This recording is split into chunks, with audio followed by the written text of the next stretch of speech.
E aí, gente, vai iniciar isso aqui. Essa é a aula 6 do nosso curso sobre economia. E hoje eu vou falar sobre um tema extremamente importante, que é predição de demanda. Predição de demanda. É uma pergunta simples. É possível prever demanda futura? Pensa contigo. O que é demanda? O que as pessoas querem. Preferências subjetivas, né? O que regula a demanda? Relações de demanda. Utilidade subjetiva e preferência temporal. Preferência temporal é o que as pessoas preferem ao longo do tempo.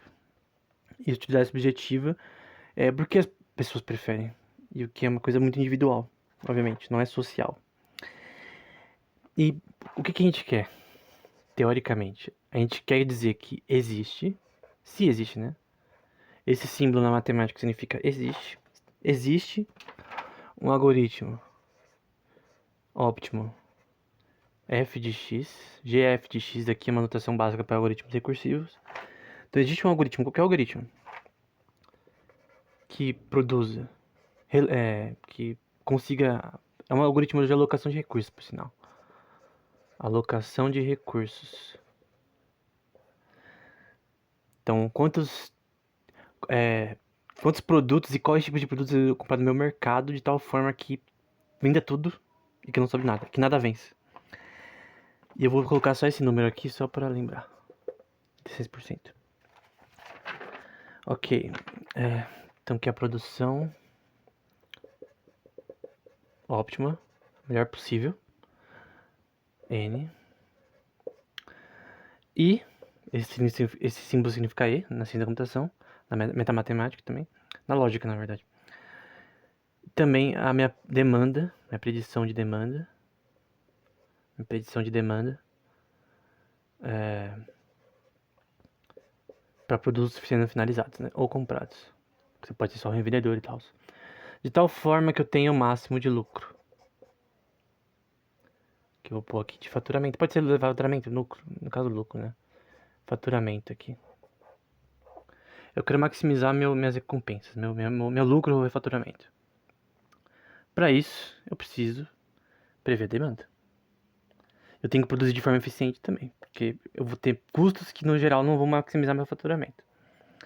Eu quero a maximização máxima possível de faturamento.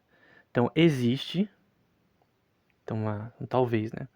Existe um algoritmo tal que minha produção e demanda maximizem a faturamento, né? Ou em outras palavras, existe um algoritmo GF de X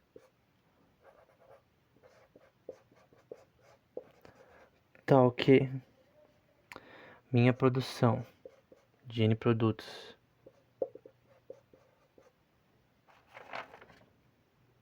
seja equivalente à demanda por esses produtos.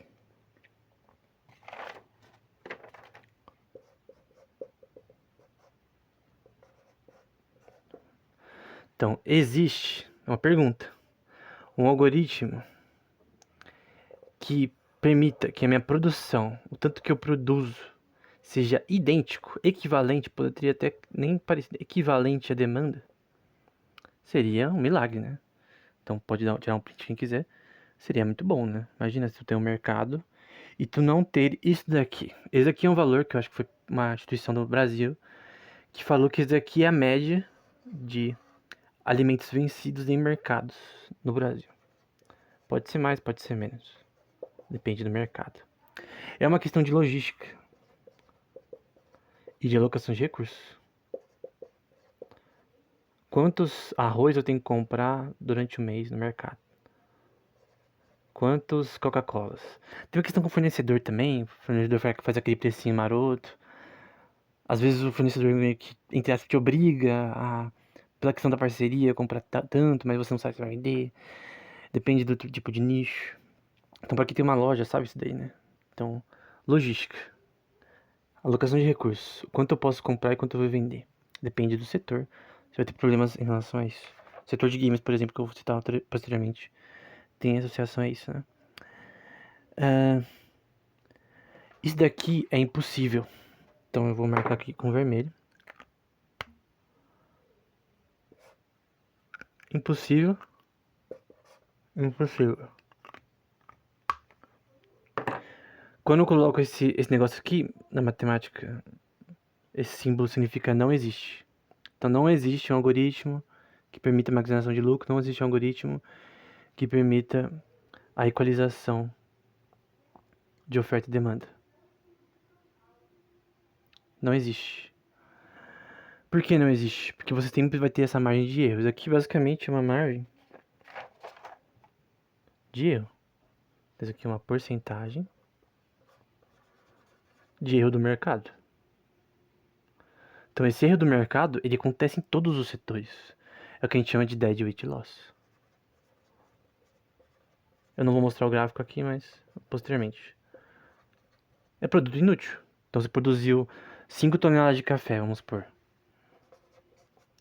Tu vende 3. Tu tem dois faltando, vamos supor que isso aqui vence. O custo que você gerou pra fazer isso aqui vai pro beleléu. Por isso que o preço diminui normalmente. Pra que tenha. Mesmo é que o café é elástico, de certa forma. Tem uma elasticidade maior do que outros produtos. Mas. Tipo, cappuccino da vida, coisa do tipo. Mas o ponto de vista aqui é que você tem uma margem de erro. Todos os setores têm margem de erro. O que o bom gerente faz? No sentido de Buffett e Munger aqui, na questão de finanças. Ele diminui isso aqui. Então, o melhor mercado seria, eu tô dando um exemplo do mercado, ou uma loja. Ele reduz essa taxa de erro, produtos vencidos. Eu já vi exemplo de padaria, por exemplo, que ele aproveitava tudo que não usava mais, massa que não usava mais, antes de vencer, para fazer outros tipos de alimentos. Tu tem uma reciclagem nesse sentido de alimentos que você poderia usar em outras formas, para que você diminua essa margem de erro. Essa margem de erro, ela pode destruir o negócio, se ela for muito alta. Principalmente quanto mais o negócio escala, mais essa margem de erro vai fazer ele ficar impraticável. Isso aqui pode ser chamado de burrice. Só que é uma coisa natural do mercado, você vai. Você não é um ser onisciente. Como que eu vou saber quantas pessoas vão comprar? Por mais que eu use estatística, por mais que você use modelos estatísticos, bayesianos, marcovianos, você não vai conseguir reduzir isso daqui a zero. E por isso daqui é impossível. A maximização de faturamento do máximo possível imaginável. Por isso que isso daqui é impossível, equalizar a oferta com demanda. É simplesmente impossível. Mesmo quando eu equalizar, entre aspas, eu vender tudo, eu poderia ter produzido mais e vendido mais de repente. Se eu tivesse pegado empréstimo e produzido mais. Mas a questão é se eu produzir mais e não vender. Então tem toda essa questão em relação a isso, né? Então tudo isso daí é importante. E você tem uma coisa chamada por Mises, né? De ERE. Não, é ERE. Evening Rotating Economy. Evening Rotating Economy. Uma economia rotativa, acho que mediana, sei lá. Que ela roda continuamente, né? O problema é saber o termo em inglês e não em português. Mas, o que é uma RE? Ela ilustra isso daqui muito bem. Mises cita RE no Ação Humana e outras obras, né? Rothbard também. Numa RE, as preferências não mudam. Então, as preferências temporais das pessoas, elas não mudam. O que significa? Que o juros originário ou as diferenças entre preços é zero. Então, juros originário é zero. O Mises não fala isso de forma. Tipo, é zero. Mas, na minha opinião, minha interpretação é que essa interpretação. A diferença entre preços, ela tende a ser zero. Numa ERE. O que significa que as preferências não mudam? Que as pessoas não mudam de preferência. Então, tu compra sempre as mesmas coisas, tu usa sempre os mesmos serviços, todos os dias até o fim da vida. Aí pra falar, mas as pessoas não enjoam, né? Numa EE de chocolate, de pizza, de tal sabor, vai querer um sabor diferente. Ou de não comer mais pizza nunca mais, porque tá enjoado, vai comer tal coisa, ou de ir num restaurante específico, ou de ter produtos novos, né? Jogos novos, filmes novos. Esse é o ponto da RE. Ela não é possível. As pessoas mudam. Eu não sei se você já viu Padrinhos Mágicos, né? Tem um episódio que tem todo mundo é igual. Aquilo ali seria uma RE. Seria uma sociedade que todo mundo é igual, todo mundo quer as mesmas coisas. E quando alguém quer algo diferente, que é o time, né? Com um bonezinho rosa, as pessoas querem acabar com ele. Porque isso destruiria a RE. Toda a RE seria destruída se alguém quisesse alguma coisa diferente. O Mises vai dizer que até o dinheiro vai deixar de existir no seu formato tradicional, porque basicamente todas as transações bancárias, todas as transações da economia, basicamente, elas permeiam nenhuma diferenciação que permite preços existirem. Então, por exemplo, na natureza normal, então os preços no RE, se pegar a derivada deles, então a derivada da mudança de preço ao longo do tempo, dos preços de N produtos, né?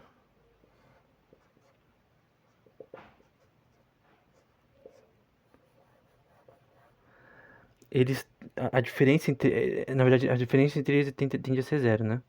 Então a mudança ao longo do tempo dos preços de produtos finalizados, elas tendem a ser zero. Aqui outros preços, né? Aqui é uma mudança temporal. Então, preços numa época, vamos supor em meses, né? Janeiro, preços em outubro do mesmo ano, vamos supor. E essa mudança, ela não muda, ela não acontece. Então, a mudança derivada, né? Aqui é uma derivada, tá? A mudança dos preços em um estágio de calendário de mercado não muda no outro, porque as preferências das pessoas não mudaram. Então, o que muda os preços são as preferências das pessoas. Utilidade subjetiva e preferência temporal, obviamente. Essas coisas, duas coisas que mudam os preços, né? Então, de outra forma, se eu fazer aqui, a sua demanda. Deixa eu pegar aqui. A sua demanda. Ela é estacionária a futura. A sua demanda inicial, por exemplo, no mês, vai ser igual a de todos os meses posteriores, numa RE. Notação básica de mudança temporal. Na matemática aplicada. E sua produção também. Porque você tem a mesma demanda. Para que você vai produzir mais, você não vai vender, porque a demanda é sempre a mesma. Então isso daqui no MRE vai ser sempre equivalente. O seu produção passada e futura e demanda passada e futura. Obviamente na vida real isso não acontece, porque as preferências das pessoas mudam.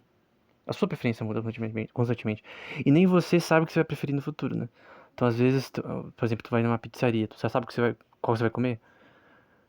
Às vezes mesmo sabendo qual você decide na hora. É uma coisa subjetiva. Com o que você tá afim agora. É tudo subjetivo. Tem uma objetividade, mas no fim é você que decide porque você gosta de sorvete de morango e de chocolate. E é uma razão totalmente subjetiva.